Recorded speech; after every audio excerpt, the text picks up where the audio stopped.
Alright, today we're having a second look at the Fortress of the Three Samurai by ninpy. Alright, so here we are in the Fortress of the Three Samurai. This is a ninpy level. It is a second look for us. I have already gotten lost. This is great. Good for us. I love ninpy's levels, and I did play this level quite some time ago. And I am a big fan. I went through and I played like... No, that's not it.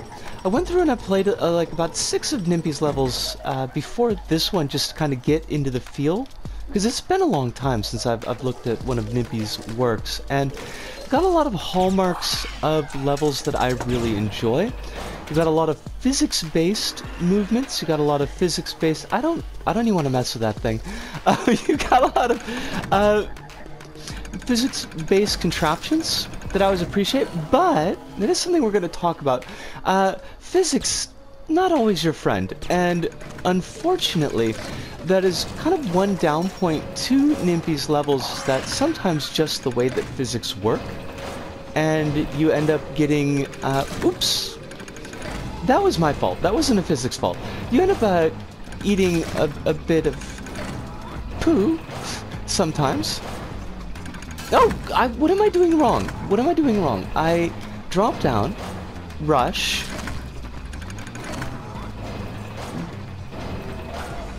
Maybe just... Wait, no. Like, am I messing something up? Do I need to be elsewhere? Oh, fudge. Okay, hold on a second. We can get this. Okay, that's gonna go up. These are kind of coming in. Oh! Silly girl. I got it. It took a bit. Now, this is a longer one of ninpy's levels, and ninpy's levels can be fairly long at times, so we're probably not going to see a ton of this. I might go over the 3 minutes. I haven't really decided yet. We're not going to see the entirety, I don't think. Come to me, Samurai number 1. Yeah. Thank you. Bah! Now we gotta get the underside of the biceps. Don't like those biceps. Yeah. One other issue I do find with ninpy's levels is sometimes because of the way things are set up and timed, that... Are you gonna pop? There we go. That sometimes you end up having to wait for things, and you can't really rush the levels. You just gotta go at the pace that the contraptions are set up for. Maybe I overdid it with playing levels to kind of practice before actually doing this. Our poor samurai. Oh, fudge! 3 minutes already? I'll tell you what, I'll do another 3 minutes. Why don't we do another 3 minutes? Because that was wonky. There we go. It's gonna be 6 minutes. I hope you're happy. But I do love it. I love the look. ninpy's always got such a great look for his levels. Tends to be very intricate, which I appreciate. Sometimes can be over-decorated. Not something that I feel like we see here, but it is an issue at times that some of his levels can be a little bit tough to see what precisely ninpy wants you interacting with. But this one is pretty easily parsable, and my failures in this level have been my own. I guess since we're getting the extra 3 minutes, we'll get this extra bonus there. I never get through a ninpy level without death. This is samurai number 2. He's a jerk.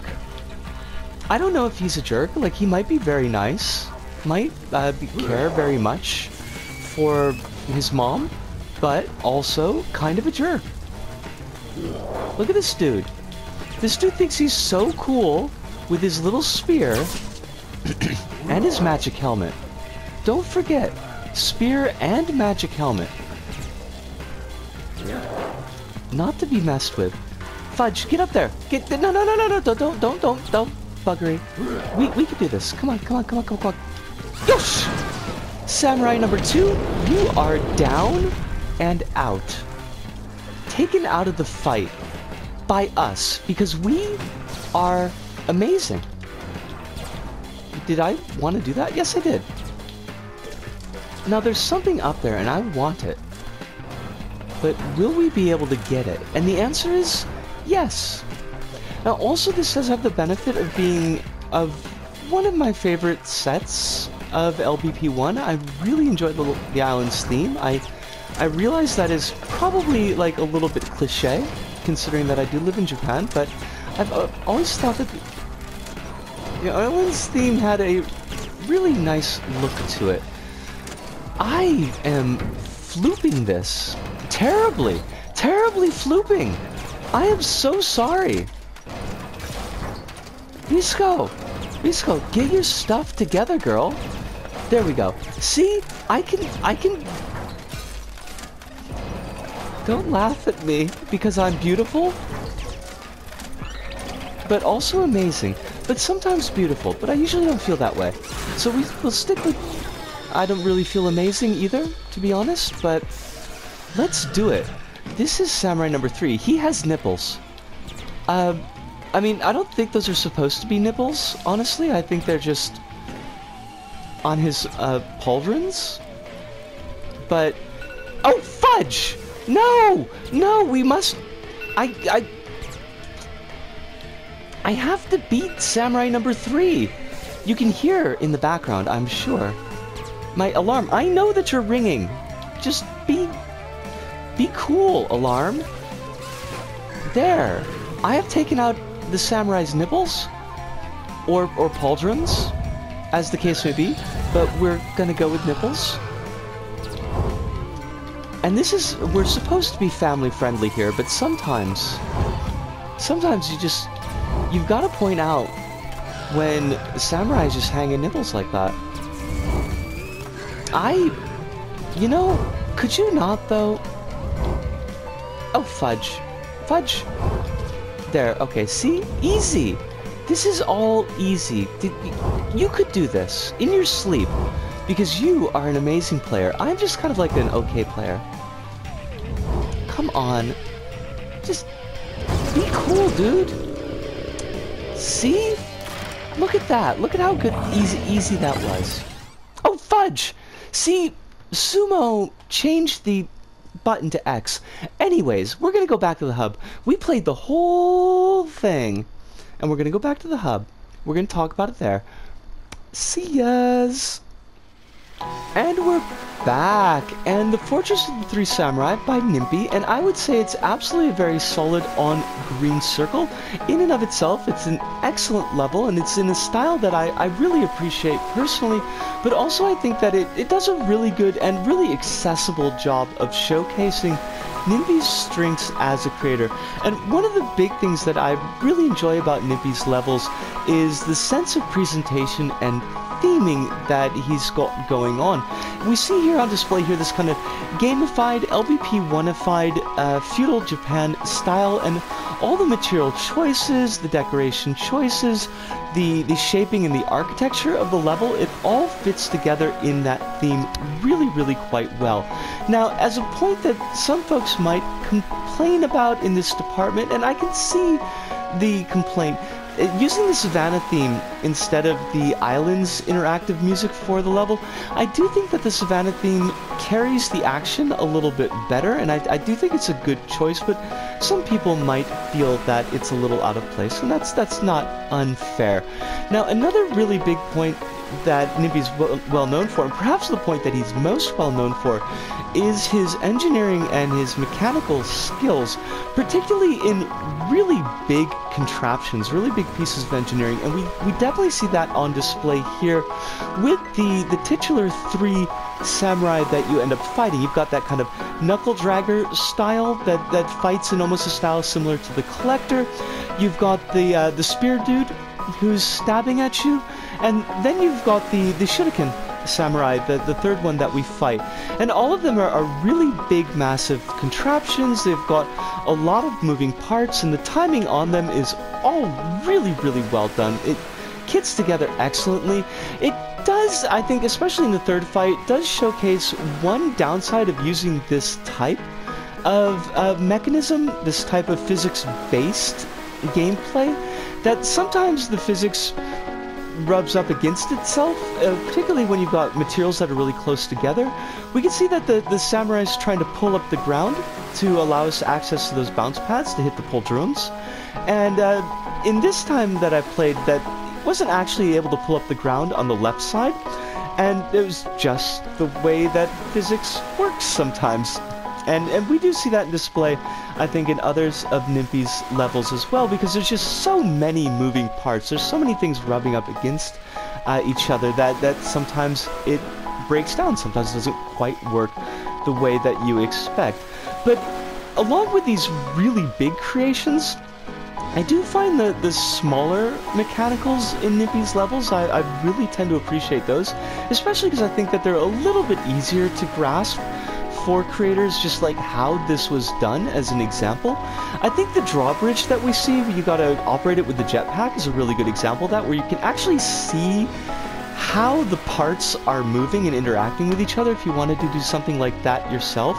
Also, the Hokusai style, the wave section that we were in, that we used for the thumbnail here, and I really like that. It's very, very simple mechanics. It's just piston movement, but it gives such an interesting feel to that section, and it's something I think that anybody could put together themselves if they wanted to. As far as gameplay and difficulty, and I do think that this is one of ninpy's more accessible levels. There are a few parts that caught us up. That one early on, about the 3-minute part, the 3-minute point roundabout in the video, and I think that's a really good example of allowing the player to misdirect themselves, because if you just kind of pause there and actually look at what's happening, and it's quite obvious that you've got to wait for the middle section to come down fully, go back up before you can run under it. But there's such a pressure to, I got to get to the other side as soon as it's open, that you end up getting caught up there. And I really like it when creators do that they're not lying to the player, they're not adding too much visual detail and confusing the player. It's all right there on the screen, and they're using the player's own desire to move quickly against them. And I think that's really, really cool, and it leaves you with an obstacle that can be frustrating, but at the end, when it clicks and you can see it, okay, that was my fault, let's do it right this time. And I think that's really great. We can see that again in the bounce pad and mover, in and out mover section, where, like, the idea in mind is that you want to get on the bounce pads when they're in the middle, but that actually throws off your timing completely, and really you just want to bounce from the as far over as you can, and you'll manage to hit the second bounce pad as it's moving. And it's easy when you see the trick, but until you get to the trick, and you're kind of working against normal play style, quote unquote. But besides those sections, I think that this level is much more forgiving on the player than other levels that ninpy's done. I got it written down in my notes here. The final march of the wildebeest, for example, where there's like a lot of really finicky jumps, and you've got to get the timing just right in a lot of places, and it's really easy to die and get in death loops. Even though I like that level a lot, I think that is an excellent level and an excellent example of ninpy's kind of big scale creations, that the difficulty curve is a little bit higher on that one. Now, another one that I wanted to kind of highlight in a positive sense that I ran into today, I played this probably like 3rd or 4th time I played it, but A Cubist Nightmare, I think, is a really, really good example, again, of kind of the large-scale creations that ninpy does, the large-scale mechanicals that ninpy does. There's a lot of really good work on display in that level. I'd say it's about medium hard. It's not super frustrating, but it might trip you up if you try to rush it. Now, one last one I want to point out. I know this episode's gone on a little bit longer because we did the entire level, and I appreciate you sitting with me this long. But one I want to kind of point out is a bit of a content warning in the Curse of the Ophids level, and that's actually, I think, is a really good level. It's a really fun level, but there is a section that I'm not going to show on the screen here. I'm just going to give, like, the description: content warning, damage to eyes. gave you a little bit of a pause if you didn't want to hear this, but there's a bit like right in the middle of the level where there's just like a bird pecking out someone's eye. And also after that, and I'm not going to show this on the screen, but there's a bit of a spider section that I think might set off folks' arachnophobia. It's really weird because it doesn't look like spiders, but the motion of it I think might kind of trip people up. So if you've got issues with eye damage, if you've got issues with spiders, you might want to give Curse of the Orphids a miss. Just as a bit of a heads up and a word of advice. But ninpy's got an awful lot of levels, and I do like most all of them. Of the levels that I played today, and I played like about 10 of his levels today, the only one I really found myself not enjoying and kind of wanting just to be done with was Moofberg. Moofberg just kind of goes on, and it feels like it kind of goes on forever. So even really good creators, they don't knock it out of the park every time. So if you're struggling a little bit as a creator, you know, you can see it on display. Sometimes great creators make levels that are just okay. But this level, the Fortress of the Three Samurais, this was not just okay. This was a great one, and if you haven't given it a chance, I'd say give it a play now. I think you'll really enjoy it. And if you have given it a play but haven't done it recently, you know, give it a shot and see if you can beat my score. I think I got around like 79, maybe 74. I'm not going to put it up because there's probably going to be too many pips here. But I'm pretty sure that you can do better than that. But I've talked enough, so that pretty much does it for us here at this Go About. So from me, Bisco, here in Tokyo, to all of you out there, wherever you may happen to be, thank you, arigato, sayonara, see you, and ciao. Oh!